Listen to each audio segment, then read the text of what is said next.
Good morning class. पिछली बार जब हम मिले थे तो हमने एक्सरसाइज 4.3 से पहले एक फॉर्मूला पढ़ा था आपका, जो कि था आपका श्रीधराचार्य का फॉर्मूला। ठीक है, तो उसके बेसिस पे आपको एक्सरसाइज 4.3 करनी है। हमने आपको बताया था कि एक कंप्लीटिंग स्क्वायर मेथड भी था जिससे हम क्वाड्रेटिक इक्वेशन को सॉल्व करते हैं, लेकिन वो कंप्लीटिंग स्क्वायर मेथड आपके कोर्स से हट चुका है, मतलब वो नहीं है। तो आपको जो भी क्वाड्रेटिक इक्वेशन सॉल्व करनी है वो फैक्टराइजेशन से या फिर बाय क्वाड्रेटिक फार्मूला या श्रीधराचार्य फार्मूला, दोनों एक ही नाम है एक दूसरे के। मतलब श्रीधराचार्य फार्मूले का नाम, श्रीधराचार्य जो फार्मूला है उसका नाम दूसरा है क्या, क्वाड्रेटिक फार्मूला। ठीक है, तो उसका एग्जांपल हमने आपको दिया था। हम स्टार्ट करेंगे एक्सरसाइज। यहाँ पे एक्सरसाइज 4.3 क्वेश्चन में लिखा हुआ find the roots of the following quadratic equation if they exist by the method of completing square method. लेकिन यहाँ पे आपको कंप्लीटिंग स्क्वायर से नहीं करना है, यहाँ पे आपको करना किससे है, श्रीधराचार्य से, क्योंकि कंप्लीटिंग स्क्वायर आपके कोर्स से हट चुका है। तो देखिए क्वेश्चन नंबर 1 का एक आपको एग्जांपल के फॉर्म में आपको समझा चुके हैं। तो हम क्वेश्चन नंबर 1 का थर्ड पार्ट यहाँ पे करेंगे। बहुत ही आसान सा मेथड है। इसमें देखिए क्वेश्चन 1 का थर्ड पार्ट लिखा हुआ 4x² plus 4 x plus 3 is equal to 0। तो अगर आपको याद हो कि श्रीधराचार्य फॉर्मूला आप कैसे करते थे, तो इसमें आप ये देखिए, आप ये standard form of quadratic equation जो होता है ax² + 3x + c = 0।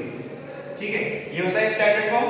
अब इससे हम इस इक्वेशन से कंपेयर करके हम क्या करेंगे, हम a b और c की वैल्यू क्या करेंगे, निकालेंगे। इस इक्वेशन से पता करेंगे। तो सॉल्यूशन में देखिए, तो लिखेंगे आफ्टर कंपेयरिंग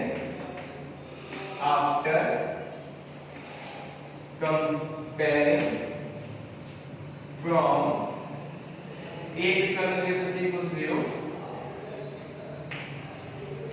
तो a देखिए क्या होता है, a is the coefficient of x²। तो यहां पे क्या है, 4 है। b क्या होता है, कोएफिशिएंट ऑफ x। ये ध्यान रखिएगा कि जो कोएफिशिएंट होंगे या कांस्टेंट होगा वो पे द साइन आएगा।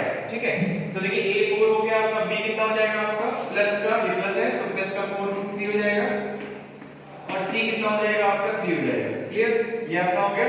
ठीक है, तो एक इजी मतलब कि अब हम क्या निकालते हैं, हम निकालते हैं डिस्क्रिमिनेंट। ठीक है, तो हम निकालते हैं डिस्क्रिमिनेंट को कैसे निकालते हैं, d इसको हम डिस्क्रिमिनेंट बोलते हैं, और उसकी वैल्यू क्या होती है, b² - 4ac। क्लियर, ठीक है। तो हम यहां वैल्यू पुट कर देंगे, b की वैल्यू कितनी, 4 √3, तो 4 √3 होल स्क्वायर माइनस 4, a कितना है आपका 4 है, और c कितना है आपका 3 है। क्लियर ये चीज। इसके बाद देखिए 4 √3 का स्क्वायर करेंगे तो 4 का स्क्वायर कितना हो गया आपका 16, और √3 का स्क्वायर हो गया 3, तो 16 3 कितना हो गया 48 माइनस, इसमें देखिए 4 4 16, 16 3 कितना हो गया 48, तो ये हो गया आपका 0। तो d की वैल्यू आ गई आपकी 0। एक चीज और याद करिए, पिछले वीडियो में आपको बताया था कि नेचर ऑफ रूट क्या होगा। आपको तीन तरह की कंडीशन बताई थी कि अगर d की वैल्यू ग्रेटर देन 0 हो, d की वैल्यू इक्वल टू 0 हो, या d की वैल्यू आपकी लेस देन 0 हो, तो क्या क्या कंडीशन होंगी। तो d ग्रेटर देन 0 जब होता है तो क्या होता है कि जो आपके रूट्स होते हैं वो रियल होते हैं और अनइक्वल होते हैं। अनइक्वल मतलब डिस्टिंक्ट होते हैं। उसके बाद d, अगर d की वैल्यू 0 आ जाए तो आपके जो रूट्स होते हैं वो रियल होते हैं और इक्वल होते हैं। और d की वैल्यू अगर लेस देन 0 आ गई, लेस देन 0 मतलब अगर नेगेटिव में आ गई, तो आपके जो रूट्स होते हैं वो अनरियल होते हैं। और अनरियल के केस में आप इसके बाद नहीं करते। मान लीजिए यहां पे 0, अगर यहां पे d की वैल्यू -1 आ जाती तो आप इस इक्वेशन को और आगे सॉल्व नहीं कर सकते। क्यों, क्योंकि यहां पे जो d है वो लेस देन 0 है। ठीक है, लेस देन 0 मतलब नेगेटिव नंबर। फिर यहां पे क्या है कि जो d की वैल्यू इक्वल टू 0 है, इसका मतलब जो रूट्स होंगे वो रियल होंगे और इक्वल होंगे। अब वो निकलते कैसे हैं, इसको हम यहां पे रख करेंगे। तो इतना प्रोसेस आपको करना है, पूरा d की वैल्यू आपको पता करनी है, श्रीधराचार्य वाला आपको d की वैल्यू पता करनी होती है। उसके बाद अब हमको पता चलता है कि d इक्वल टू 0, इसका मतलब रूट्स रियल होंगे, और जब रियल होंगे तो रूट्स निकलेंगे। ठीक है, तो इसके बाद हम करेंगे, तो बाय श्रीधराचार्य फॉर्मूला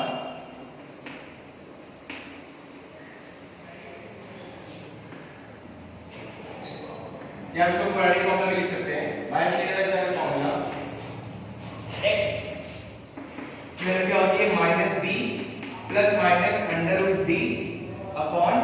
√d/2a। अब देखिए d की वैल्यू आपकी 0 आई थी, है ना।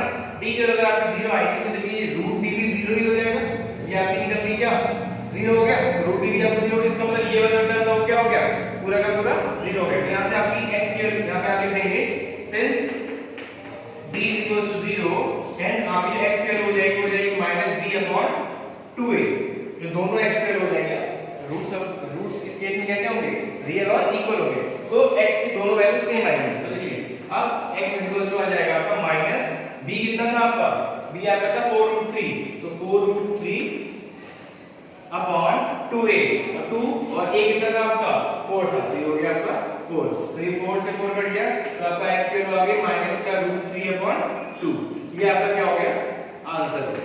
क्लियर है, रूट डी आपका 0 कैसे हो गया था, देखा था आपने d निकाला था 0, d 0 निकला था, d 0 निकला मतलब रूट डी क्या होगा 0 होगा, तो ये वैल्यू क्या होगी 0 हो गई। अब यहां पे 0 पुट करेंगे तो ये वाला इससे चला जाएगा, क्या बचेगा -b/2a, तो x की वैल्यू क्या होगी -b/2a, ठीक है।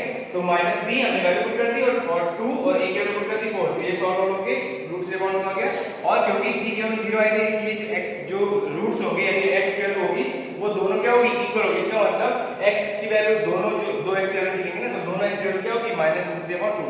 तो आपका ये क्वेश्चन फर्स्ट का थर्ड पार्ट था, ठीक है। इसके बाद हम आगे मूव करेंगे क्वेश्चन नंबर 2 पर।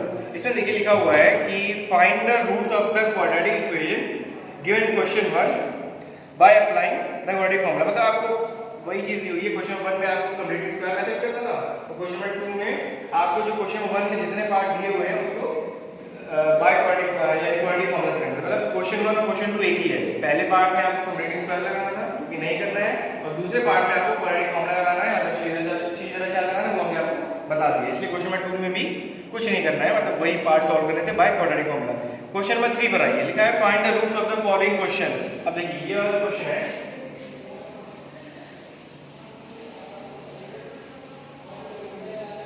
क्वेश्चन नंबर 3 पर आइए, इसमें लिखा हुआ है find the roots of the following equations. अब देखिए इसमें हम सेकंड पार्ट करते हैं, क्वेश्चन नंबर थर्ड का सेकंड पार्ट करते हैं, ठीक है। इसमें लिखा हुआ है 1/x + 4 -1/x - 7 = 11/30।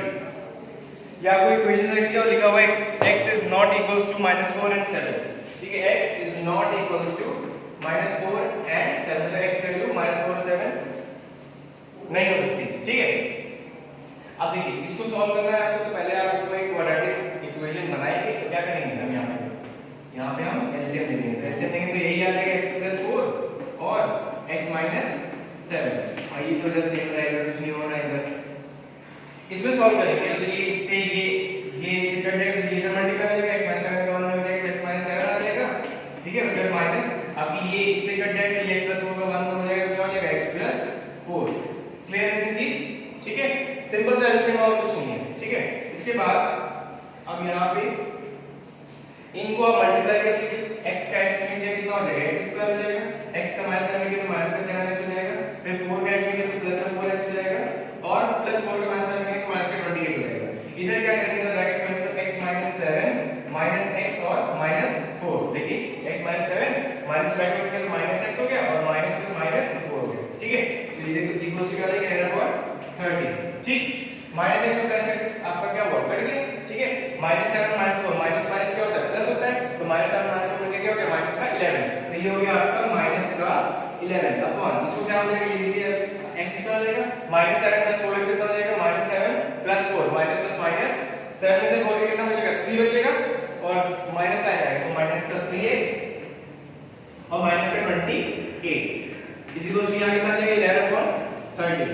देखिए ये 11 कट जाएगा, तो यहां पर और यहां पर बचेगा, ठीक है, ठीक है। इसके बाद हम यहां पे सॉल्व कर देते हैं, तो यहां क्या बचेगा -1 बचेगा, -1 अपॉन यहां क्या बचेगा x² -3x -28 x² -3x और -28 0 से कितना बचेगा 1, यहां पर भी देखिए 1 बचा था, यहां पर बचा था अपॉन 30। अब देखिए यहां पे क्रॉस मल्टीप्लाई कर देंगे, हम क्रॉस मल्टीप्लाई करेंगे तो ये इधर और ये इधर हो जाएगा, तो ये हो जाएगा आपका x²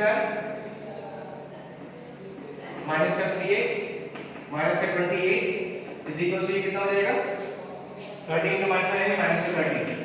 क्लियर, तो x² -3x -28 और -30 इधर आएगा तो क्या हो जाएगा प्लस का 30, तो ये हो जाएगा आपका प्लस का 30 और ये 0 से क्या हो जाएगा 0 हो जाएगा। क्लियर है ये चीज? अब देखिए x स्क्वायर माइनस का 3x माइनस प्लस माइनस 28 में से 3 का कितना बचेगा 2 बचेगा और प्लस में आएगा क्यों? क्योंकि 30 क्या आपका बड़ा है। तो आपकी फाइनली क्या होगी क्वाड्रेटिक इक्वेशन आ गई। ठीक है, इसको यहां पे हम रख कर देते हैं।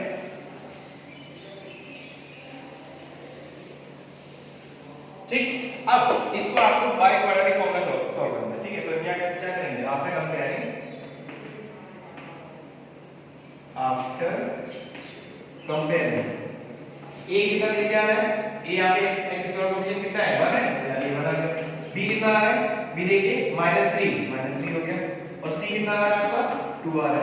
ठीक है, a b c बदल के आप क्या निकालते हैं d निकालते हैं। क्या d क्या होता है डिस्क्रिमिनेंट। डिस्क्रिमिनेंट मतलब डिस्क्रिमिनेंट होता है d की वैल्यू कितनी हो जाएगी b square minus 4ac b square minus 4ac b कितना है -3 तो -3 का स्क्वायर माइनस 4 a कितना है आपका 1 है और c कितना है आपका 2 है। -3 का स्क्वायर करेंगे तो कैसे हो जाएगा 3 का स्क्वायर कितना हो जाएगा 9 हो जाएगा 4 2 और माइनस 4 2 8 8 2 8 d हो जाएगा 1 तो d इक्वल कितना आ गया आपका 1। अब देखिए d की वैल्यू जो है d की वैल्यू 1 आई है 1 मतलब ग्रेटर देन 0 आई है ना 1 है 1 ग्रेटर देन 0 होता है। यहां पे लिखेंगे सिंस इसको रख कर देते हैं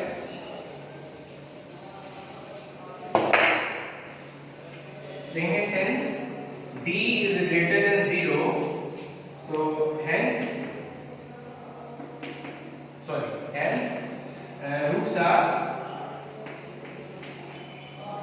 real। ठीक है, roots are real। अब रियल रूट कैसे निकलेंगे वही x इक्वल क्या होता है -b plus minus under root d upon 2a। ठीक है, तो पहले पॉजिटिव साइन लिखेंगे टेकिंग पॉजिटिव साइन। पहले पॉजिटिव साइन लिया हमने तो x की वैल्यू कितनी हो जाएगी -b माइनस। ठीक है, ये हमने फॉर्मूला अप्लाई लगाया और b की वैल्यू कितनी है -3 तो ये वाला माइनस है ये वाला माइनस कितने हो गया प्लस हो गया तो प्लस का 3 हो गया। ठीक है, और प्लस पहले प्लस साइन लिया तो प्लस √t तो √1 यानी 1 मतलब √t d की वैल्यू क्या पुट करेंगे 1 पुट करेंगे और √1 क्या हो जाएगा 1 हो जाएगा अपॉन क्या हो जाएगा 2 a कितना है 1 है 2 2 है 2 तो जाएगा अपना 4/2 और ये कितना हो जाएगा आपका 2 तो आपकी पहले इसकी वैल्यू कितनी आ गई 2 आ गई। उसके बाद क्वेश्चन देखिए थोड़ा सा लेंथी है लेकिन क्या है बहुत आसान है। ठीक है, क्वेश्चन जो है बहुत अगर आप प्रोसेस पूरी करके तो आप बहुत आसानी से कर सकते हैं। फिर इन टेकिंग नेगेटिव साइन हम क्या करेंगे नेगेटिव साइन को ले लेंगे। नेगेटिव साइन को जब लेंगे क्या हो जाएगा x -b अब यहां पे जो प्लस टर्म क्या हो जाएगा यहां पे प्लस माइनस पहले प्लस ले लिया माइनस ले तो -b माइनस वैल्यू पुट कर दीजिए तो ये देखिए फॉर्मूला माइनस और जो d आपकी b की वैल्यू कितनी थी -3 थी तो वो -3 क्या हो गया प्लस हो गया तो 3 और -1/2 तो ये 2/2 आ जाएगा कितना आ जाएगा 1। फिर आपकी एक x की वैल्यू आपकी कितनी आ गई एक x की वैल्यू आपकी 2 आ गई एंड x की एक x की वैल्यू कितनी आ गई 1 आ गई। ये आपका क्या हो गया आंसर हो गया। क्लियर है ये चीज? So this is all about question number 3। इसका सेकंड पार्ट हमने छोड़ रखा है जो किया हुआ है फर्स्ट पार्ट इसका आप खुद करेंगे। ठीक है, इसके बाद हम नेक्स्ट क्वेश्चन की तरफ जाएंगे। नेक्स्ट क्वेश्चन आपका क्वेश्चन नंबर 4 है। क्वेश्चन 4 देखिए लिखा है the sum of the reciprocals of Rohan's age in years 3 years ago and 5 years from now is 1/3। अब देखिए क्या है the sum of the reciprocals of किसका रोहन की रहमान से 3 years ago मतलब 3 साल पहले और एंड 5 years from now मतलब 5 साल के बाद। तो ये जो 3 साल पहले 5 साल बाद ये जो है ये कहां से कैलकुलेट करा जाता है प्रेजेंट डेज से। तो हम क्या करेंगे क्वेश्चन नंबर 4 लिखेंगे let the present age of Rahman इसी को क्या हो जाएगा x years। Clear? Present age of Rahman क्या हो गया आपका x years। ठीक, अब 3 years ago रहमान एज 3 साल पहले रहमान की एज क्या होगी 3x मत कर दीजिएगा, मैंने आपको पहले बताया ये सारे क्वेश्चन बहुत ही ट्रिकी क्वेश्चन होते हैं। 3 इयर्स मतलब 3 साल पहले, तो 3 साल पहले मतलब आप अपनी, जैसे मान लीजिए आप रहमान है तो आपने अपने जो आपकी प्रेजेंट एज है उसमें से 3 साल कम कर दीजिए। तो अभी ये कितने का है, x इयर्स का है, तो अभी 3 साल पहले कितने का होगा, x माइनस 3 इयर्स। क्लियर। उसके बाद 5 years from now, रहमान्स एज। सब कुछ प्रेजेंट से कैलकुलेट करेंगे, आप पीछे जाते हैं तभी प्रेजेंट जाएंगे, आप आगे जाएंगे तभी प्रेजेंट जाएंगे। तो देखिए 5 साल बाद, 5 साल बाद, तो अभी कितनी है, x है, 5 साल बाद हो जाएगी, आप अपनी एज में प्लस 5 कर दीजिए, तो x प्लस 5 इयर्स। ठीक है, तो ये 3 साल पहले 5 साल बाद मिल गए। अब क्वेश्चन क्या बोल रहा है कि इनकी जो एजेस का रेसिप्रोकल का जो सम है वो 1/3 है, मतलब 1/, रेसिप्रोकल 1/1 x माइनस 3 और plus 1 x plus 5 equal to कितना है, 1/3। अब देखिए पिछले क्वेश्चन की तरह हो गया। पिछले क्वेश्चन में आप, पिछले क्वेश्चन जैसे आपने किया था, इसे आप एलसीएम ले लीजिए, इसको सॉल्व कर लीजिए। तो इस क्वेश्चन को इसकी आपको इक्वेशन बनानी है, इसको खुद ही सॉल्व करना है। तो ये आपके लिए होमवर्क है, कुछ नहीं है, आप इसको केवल आप एलसीएम लेंगे, एलसीएम लेंगे तो x माइनस 3 आ जाएगा, x प्लस 5 आ जाएगा। ठीक है, इसको सॉल्व करेंगे x प्लस 5 आ जाएगा और प्लस x माइनस 3 आ जाएगा और इधर क्या हो जाएगा, 1/3 आ जाएगा। अब देखिए पिछले क्वेश्चन की तरह पूरा, अब इसको मल्टीप्लाई करेंगे, एक क्वाड्रेटिक इक्वेशन बनेगी, इसको सॉल्व करेंगे तो आपको पूछा जाएगा, पूरा सॉल्व करके आपकी एक क्वाड्रेटिक इक्वेशन आ जाएगी। आप a b c पता कर लेंगे, a b c से आप d पता कर लेंगे और d से आप क्या करेंगे, x और y, x की दोनों वैल्यूज पता करेंगे। तो ये क्वेश्चन आपके लिए छोड़े, इसका सॉल्यूशन आपको खुद करना है। ठीक है, इसके बाद नेक्स्ट क्वेश्चन की तरफ मूव करेंगे।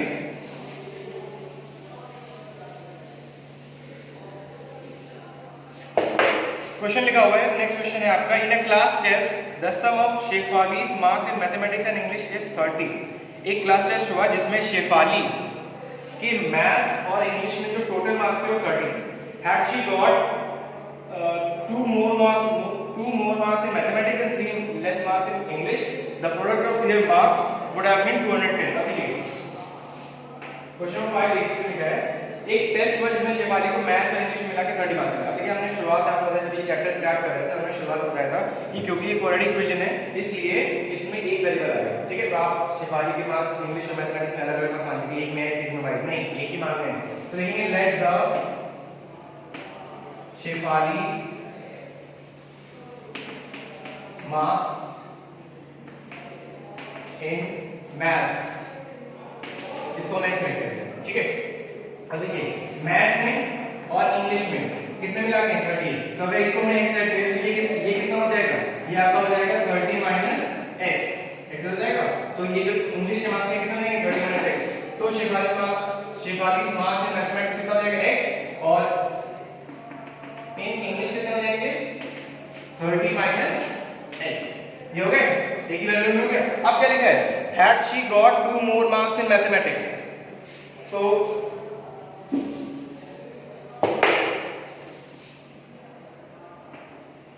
had she got 2 more marks in maths and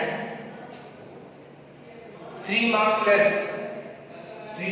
marks less in English, तो new marks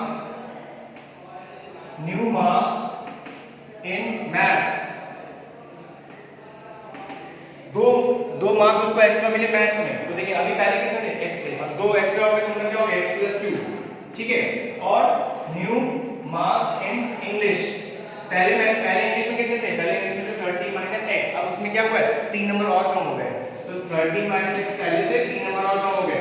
ठीक है, थोड़ा सॉल्व करें इसको, तो 30 में से 3 कितना हो जाएगा, 27 माइनस x, ये हो गया।